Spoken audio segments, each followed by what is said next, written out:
또 동시에 나를 가장 잘 아시고 나와 늘 함께 하시는 하나님, 그 하나님이 바로 우리가 믿는 하나님입니다. 그런데요, 말씀을 쭉 읽다 보면 우리가 신앙생활을 하면서 경험하는 하나님은 어떤 하나님이신가요? 분명하시고 구체적이고 확실하시고 치밀하신 하나님이십니다. 그렇죠? 하나님은 결코 조금도 흠이 없으십니다. 조금도 실수가 없습니다. 결코 실패하지 않으십니다. 그렇기 때문에 모든 하나님의 계획과 뜻은 우리처럼 즉흥적으로 그때그때 내키는 대로 상황과 환경에 따라서 바뀌지 않고 태초에 계획하신 대로 진행하시고 계획하신 대로 마치시는 분이 바로 하나님이시다라는 거죠. 그래서 우리는 우리 인생을 모르지만요, 누구는 아세요? 하나님은 아십니다. 어떻게요? 지가 어떻게 살다가 되겠지, 지가 뭐 어떻게 하면 되겠지 하는 것이 아니라 우리의 삶의 모든 순간순간들을 다 헤아리고 계시고 다 세고 계시고 다 살피시고 계시고 다 주장하고 계시는 분이시다라는 것을 우리는 말씀을 볼 때마다 깨닫게 되죠. 그래서요, 신앙생활은요, 무엇인가요? 선택입니다. 나도 그 하나님과 같이 살 것인가? 아니면 여전히 그냥 내키는 대로, 내 마음대로 상황과 환경에 따라서 바뀌면서 살 것인가를 선택하는 거죠. 여러분들은 어떤 것을 선택하시겠습니까?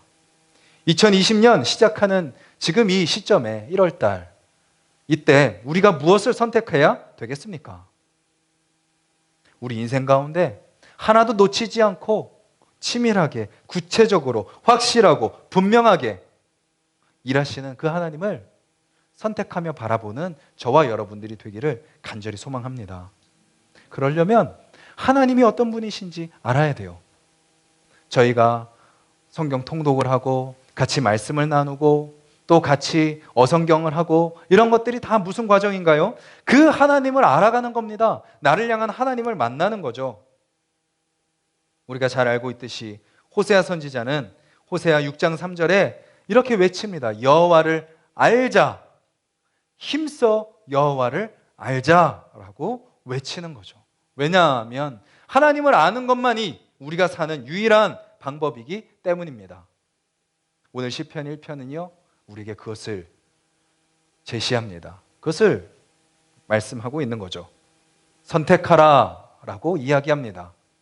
복 있는 사람인가? 복 없는 사람인가? 여러분들은 어떤 모습으로 살고 계신가요? 어떤 모습으로 살기를 원하시나요? 그럼 세상이 말하는 복은 뭐죠? 여러분들이 생각하는 복은 뭔가요? 건강이 복이죠. 건강하면 복 받은 거죠. 좀 주머니가 두둑하고 좀 통장을 열어봤을 때 잔고가 좀 이렇게 든든하면 복이죠. 내 주변에 사람들이 많으면 복이죠. 그리고 세상은 끊임없이 우리에게 복을 주입합니다. 어떤 복이죠? 이제는 외우셔야 되죠. 대표적인 세 가지. 뭐예요? 돈, 쾌락, 권력. 우리는 별로 안 가지고 있는 것 같지만, 별로 안 그런 것 같지만 우리 안에도 다 뭐가 있어요? 끊임없이 돈을 추구하고 끊임없이 쾌락을 추구하고 끊임없이 권력을 추구하고 있는 거죠. 결국 그 삶은 어떤 삶이에요? 내가 말하는 복, 세상이 우리에게 가르쳐주는 복은 내가 만족하는 삶입니다. 내가 재밌는 삶이죠. 내가 뿌듯한 삶입니다. 사람을 만족시키는 삶입니다. 그럼 만약에 이런 관점의 복을 우리가 추구하고 살아간다면 저와 여러분들은 어떤 사람이죠? 복 있는 사람인가요? 복 없는 사람인가요? 잔고를 보면 숫자가 몇 개 안 돼요. 몇 개 안 돼요. 그럼 이렇게 막 쾌락도 재미도 제대로 누리지 못하는 것 같아요. 권력은커녕 그렇게 힘이 별로 없는 것 같아요. 영향력도 없는 것 같아요. 그럼 우리는 어떤 사람이죠? 복 없는 사람인가요? 세상 사람들은 어떻게 살죠? 그런 관점으로 놓고 보면요, 복 있는 사람은 한 사람도 없습니다. 저 사람은 좀 있는 것 같아 하고 가보면요, 없다고 얘기하는 게 또 많습니다. 못 살겠다고.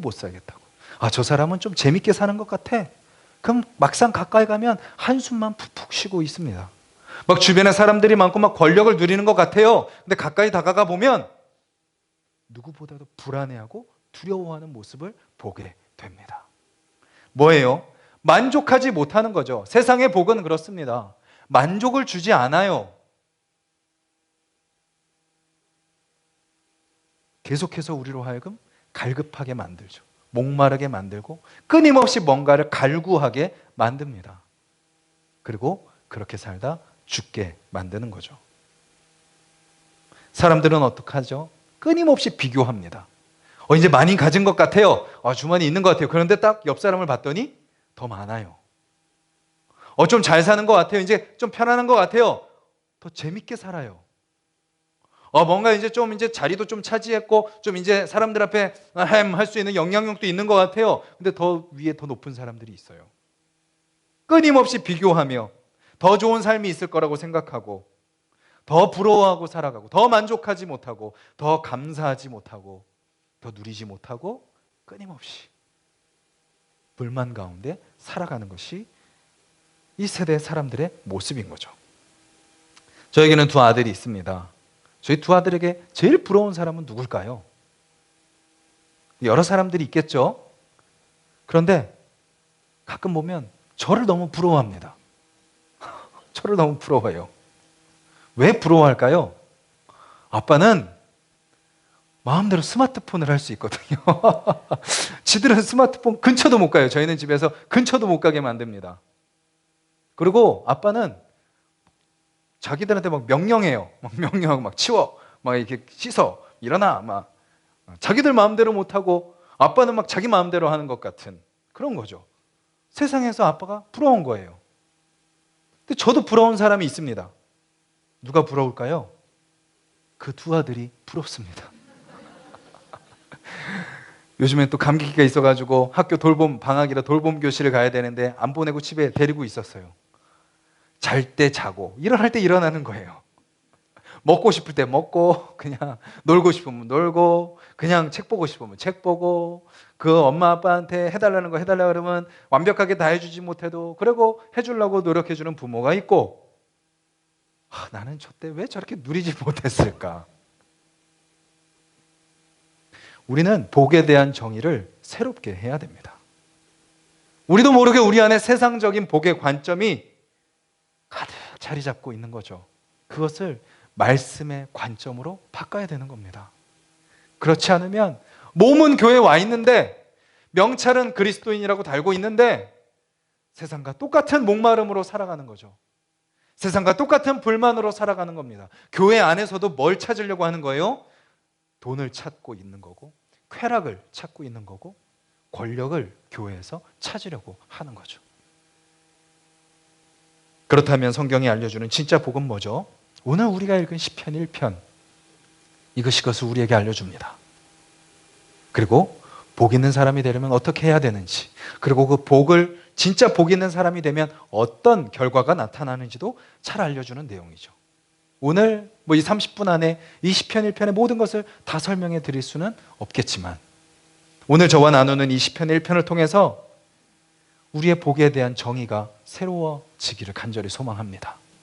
그리고 여러분들이 스스로 이제 성경이 알려주는 복이 무엇인가, 그것을 찾아가는 출발점이 되기를 간절히 소망합니다. 시편 1편은요, 먼저 시편 전체의 서론입니다. 시편은 전체 150편으로 되어 있는데 그 중에 서론격인 거죠. 그래서 이제 앞으로 시편 150편이 물론 저자들이 몇 명씩 이렇게 다르지만 그 하나님의 성령의 인도하심 가운데 시편을 통해서 그 읽는 자들에게 하고자 하는 그 말씀의 주제를 1편이 이야기하는 거죠. 그 주제는 뭐죠? 복 있는 사람은 누구고 복 없는 사람은 누군가라는 겁니다. 그리고요, 이 시편 1편은요, 우리 한글로 따지면 기읒으로 시작해서 히읗으로 끝납니다. 히브리어의 알렙으로 시작해서 마지막 탑으로 끝나죠. 즉 뭐죠?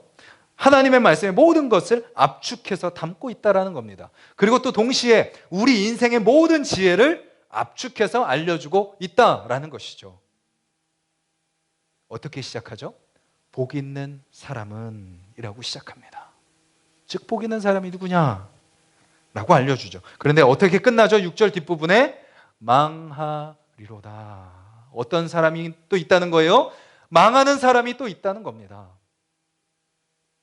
저는 이 자리에 있는 저와 여러분들이요, 복 있는 자가 되기를 간절히 소망합니다. 아니, 복 있는 자가 될 줄 믿습니다. 그럼 이 시편 1편은 그 기준이 무엇인지를 우리에게 분명히 알려주는 거죠. 어떤 기준을 따라 살아가야 복 있는 사람이고 어떤 기준에서 벗어나면 망하는 사람인지. 우선 1절에 무엇을 이야기하죠? 세 가지를 이야기합니다. 그것을 요약하면 복 있는 사람은 하지 않는 사람입니다 라고 요약할 수 있습니다. 복 있는 사람에 대해서 우리는 이런 걸 기대해요. 열심히 주일 성수하면, 열심히 봉사하면, 열심히 선한 삶을 살면, 열심히 덕을 쌓으면, 열심히 물질을 바치면 복 있는 사람이지 않을까? 내가 뭔가를 해야 될 것처럼 이야기합니다. 내 삶에 뭔가 덧붙여야 될 것처럼 이야기를 합니다. 그런데 복 있는 사람은 이라고 이야기하면서 먼저 제시하는 게 뭐죠? 빼라입니다. 빼라. 떠나라. 하지 말아라. 그런 모습이 너한테 있는지 점검해라. 세 가지를 이야기합니다.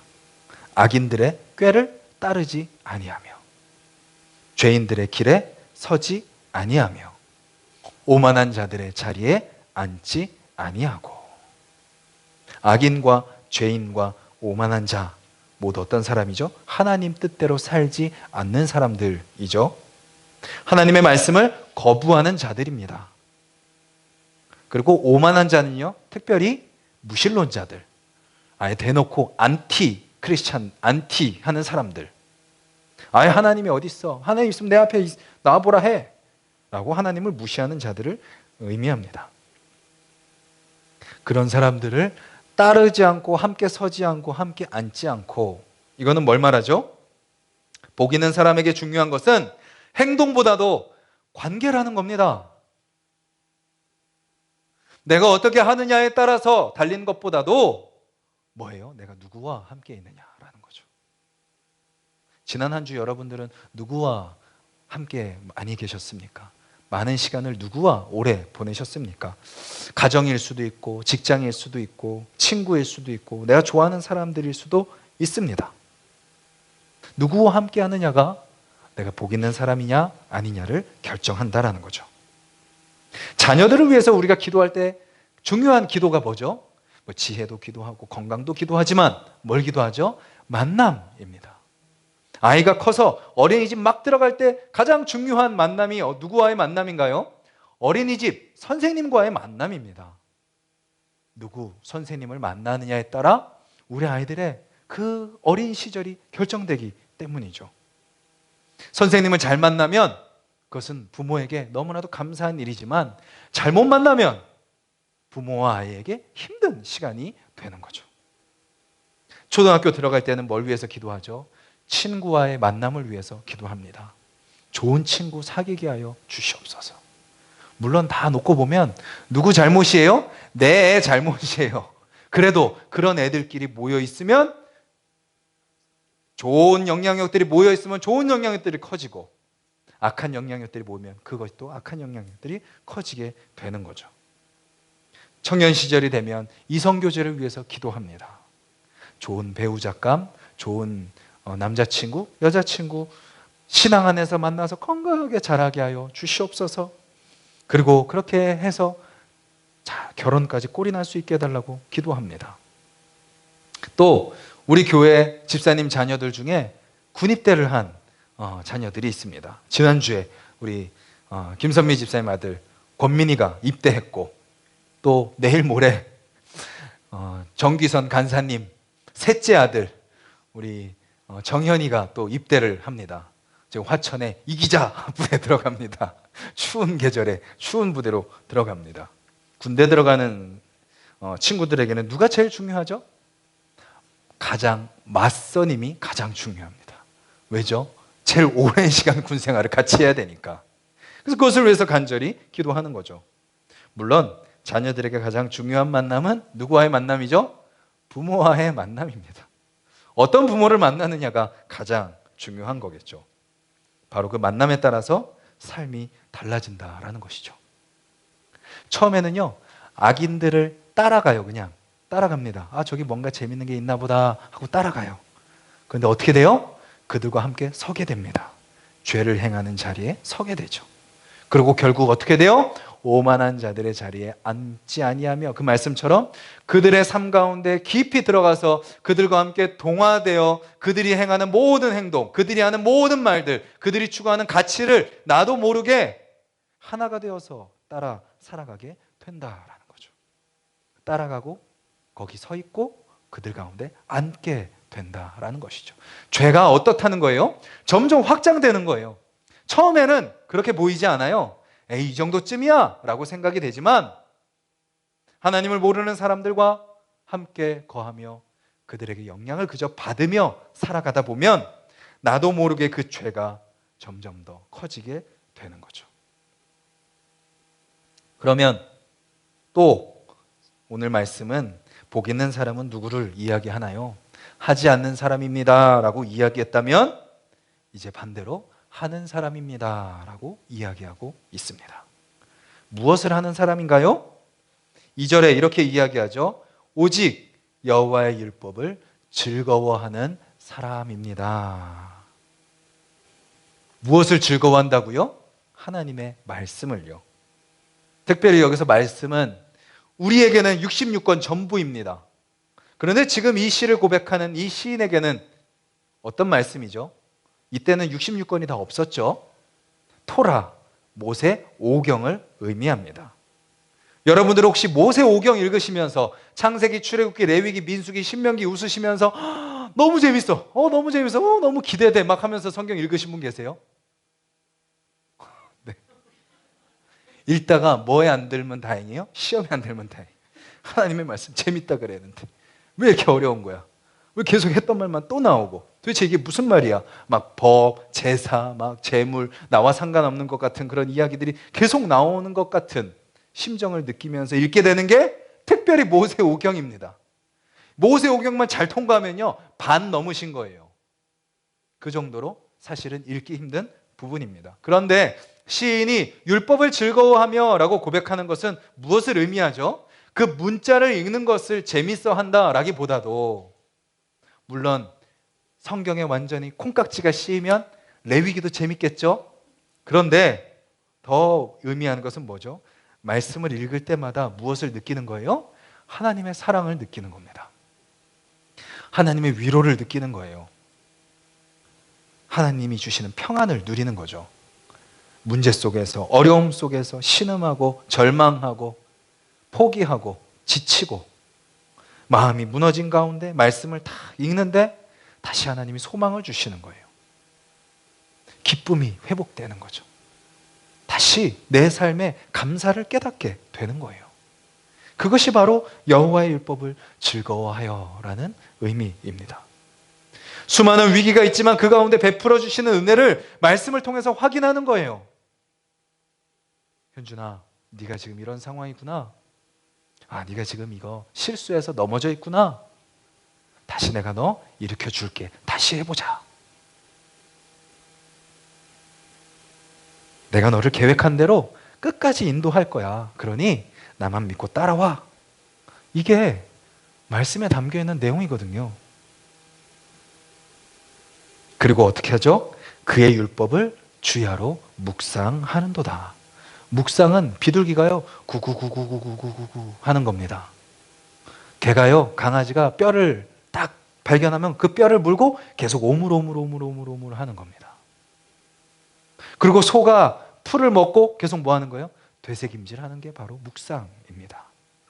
읽고 땡, 외우고 땡이 아니라 그 말씀이 오늘 하루 나에게 무엇을 말하는지 계속 읊조리는 거죠. 중얼중얼 기억하는 겁니다. 암송하는 겁니다. 생각하는 겁니다. 그리고 그것을 강아지가 뼈를 우물우물거리다가 어떻게 해요? 퇴하고 뱉나요? 나중에 보면 그 뼈가 있어요, 없어요? 없어져 버립니다. 마치 말씀을 내가 딱 물었을 때 음미하고 생각하고 내 안에 해가지고 어떻게 되는 거예요? 결국 내 삶에 흡수되는 것. 그것이 바로 묵상하는 거죠. 어떻게 해요? 주야로, 밤낮으로, 항상 예배 시간뿐만 아니라 성경을 펴놓고 있을 때뿐만 아니라 모든 순간 속에서 어디서나 무엇을 하든지.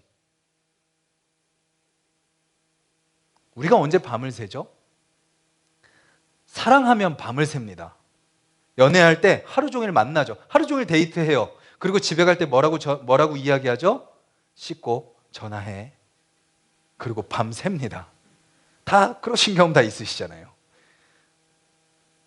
아이들에게 너 하고 싶은 대로 해. 그러면 이런 아이들 혹시 있나요? 딱 10시까지 독서하고 10시에 일기 쓰고 10시 반에 잠드는 아이 있나요? 지들끼리 내비두면 어떻게 되죠? 밤새도록 게임하고 있습니다. 밤새도록. 하루 이틀 3일 지쳐 쓰러질 때까지 아마 밤새서 할 겁니다. 그리고 또 어른들은 만약에 너 마음대로 살아라 그러면 또 밤새서 내가 좋아하는 드라마를 쭉 처음부터 끝까지 그냥 보겠죠. 마찬가지로 우리가 하나님의 말씀을 사랑한다면 안 보고는 못 버티는 거죠. 하나님의 음성을 듣지 않고는 살아갈 수 없는 겁니다. 하나님의 말씀을 사랑하기에 그 말씀을 밤과 낮으로 읽을 수밖에 없게 되는 거죠. 이 자리에 있는 저와 여러분들이요, 그 말씀을 사랑하는 자들이 되기를 간절히 소망합니다. 그 말씀이 정말 나에게 그 어떤 것보다도 가장 사랑의 대상이 되기를 간절히 소망합니다. 개척을 하면서요, 많은 것들을 느낍니다. 가장 많이 느끼는 것은 저의 연약함입니다. 부족함 속에서 하나님이 그래도 인도하시는구나, 성도님들이 같이 힘이 되어서 나가는구나 라는 것을 느끼죠. 근데 그 중에 힘들었던 것 중에 하나가 새벽 기도회입니다. 새벽 기도회. 전에 교회에서는요, 일주일에 한 번만 인도했어요. 근데 그것도 참 힘들었습니다. 그러니까 이제 나머지 날은 참석만 하면 됐었죠. 근데 이제는 매일 제가 준비를 해야 돼요. 그래서 어느 순간 보니까 밤에 설교 준비를 하고 있어요. 그리고 또 새벽에 일어나서 부족한 설교 준비를 또 하는 거예요. 4시, 3시 반 이렇게 일어나서. 막 어때는 막 피곤하고 힘들고. 그런데 어느 순간 또 오늘 말씀을 준비하면서 봤더니 제가 뭐 하고 있어요? 주야로 말씀을 묵상하고 있더라고요. 그런데 만약에 제가 새벽 기도가 너무 스트레스고 힘들고 지치고 그랬다면 아마 이 자리에 제가 서 있지 못하겠죠. 못 버텼겠죠. 근데 주야로 말씀을 묵상하면서 때로는 너무 감사하기도 하지만 또 때로는 해야 되니까 또 때로는 의무적으로 앉아서 준비를 하지만 그 말씀을 주야로 묵상하면서 제가 느끼는 게 이 말씀이 나를 살리는구나 라는 것을 느끼게 되는 거죠. 말씀이 나를 오늘 존재하게 하는구나 라는 것을 느끼게 되는 겁니다. 우리가 2020년을 시작하면서 성경 일독을 도전합니다. 물론 다 하시지는 못하시지만 그래도 상황이 되시는 분들 도전합니다. 도전하시는 분들 가운데 때로는 포기하고 싶을 때가 있습니다. 저희가 카톡방에 들어와 있기 때문에 카톡방을 운영하면서 걱정되는 게 뭐냐면 갑자기 말없이 나가실까 봐 제가 걱정이 돼요. 그냥 지쳐서 힘들어서 누구 나갔습니다. 이게 뜰까 봐 막 걱정이 돼요. 힘들 수도 있습니다. 그런데 말씀이 우리에게 주시고자 하는 것은 우리를 괴롭히는 게 아닙니다. 우리를 힘들게 하고 억지로 해가지고 막 그 전선을 넘게 하는 것이 아니에요. 그 말씀을 통해서 우리에게 위로를 주고 다시 우리에게 사명을 주고 우리를 회복시키시기 위한 것이다라는 것을 기대하며 나아가는 저와 여러분들이 되기를 간절히 소망합니다. 그렇게 말씀을 주야로 묵상하는 사람이 어떤 삶을 산다고요? 시냇가에 심은 나무와 같은 삶을 산다는 겁니다. 그리스도인들의 증거, 그리스도인이라는 표징, 그건 뭐죠? 열매입니다. 나는 그리스도인입니다 라고 이야기하기 전에 나의 표정을 통해서, 나의 말을 통해서, 나의 행동을 통해서 내 삶에 그리스도인이라는 열매가 드러날 때 진짜 그리스도인인 거죠. 바로 하나님의 말씀을 주야로 묵상할 때 우리가 뭐를 맺어요? 열매를 맺는다는 겁니다. 세상의 것들은요, 우리를 유혹해요. 야, 너 이렇게 노력하면, 이렇게 투자하면, 이렇게 시간을 들이면 그거보다 더 많은 거가 생길 거야. 그렇게 유혹합니다. 그래서 우리가 그렇게 목숨을 걸고 달려봤잖아요. 그렇게 수고해서 한번 이뤄봤잖아요. 그 결과는 뭐죠? 잠시 잠깐 안개와 같이 사라지는 영광일 뿐입니다. 그런데 주님이 우리에게 약속하시는 건 뭐예요? 지금 아무것도 보이지 않아요. 아무것도 모르겠어요. 의심이 생겨요. 그런데 시냇가에 심은 나무처럼 그저 심겨지고 자라날 때까지 기다리고 줄기가 올라올 때까지 기다리고 가지가 나오고 잎사귀가 피고 때가 될 때 열매가 맺을 때까지 기다릴 때 어떻게 되는 거예요? 열매가 맺혀진다라는 것입니다.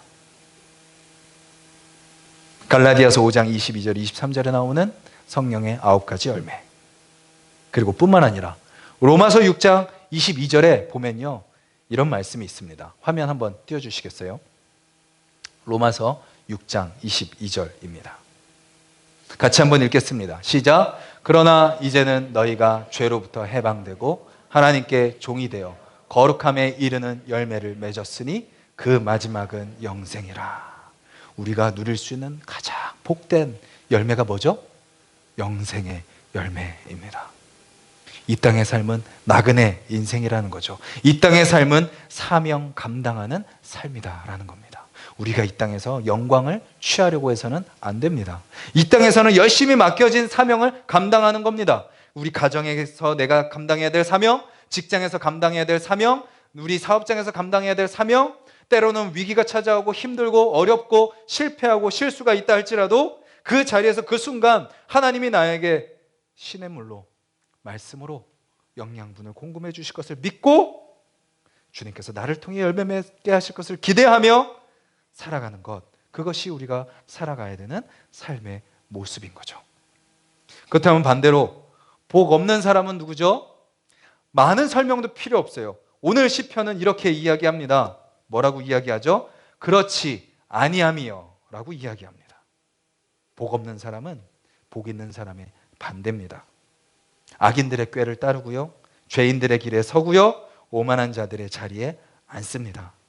그리고 여호와의 율법을 즐거워하지도 않고 율법을 주야로 묵상하지도 않는 자들이 바로 복 없는 사람이다라는 거죠. 그리고 복 있는 사람이 시냇가에 심은 나무와 같다면 복 없는 사람은 바람에 날리는 겨와 같은 거죠.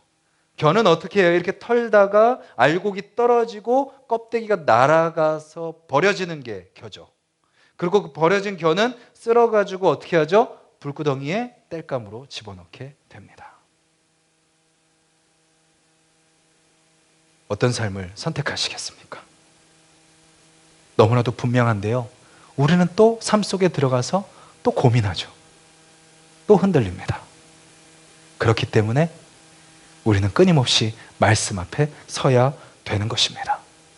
그 말씀이 사랑스럽고 그 말씀이 즐거워서도 우리가 그 말씀 앞에 엎드려야 되지만 복 있는 삶을 살기 위해서도 우리는 그 말씀 앞에 엎드려야 되는 것입니다.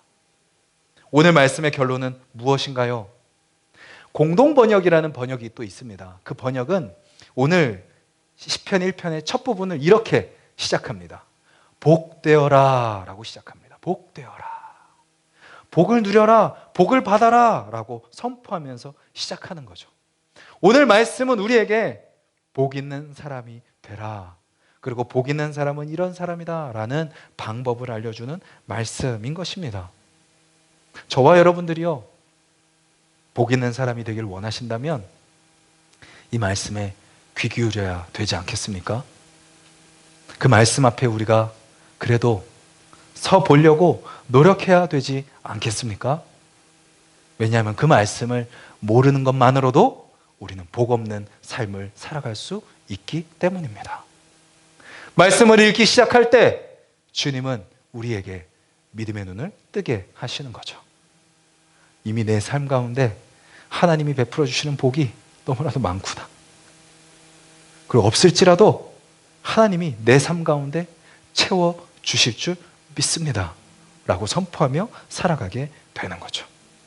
또 쉬운 성경을 보면요, 1편 3절을 이렇게 요약해 놨어요. 시냇가에 심은 나무라는 의미를 시냇가에 옮겨진 나무와 같다라고 표현합니다. 우리가 예전에 어떤 삶을 살았어요? 내가 어떻게든 물을 막 찾으려고 발버둥 쳤잖아요.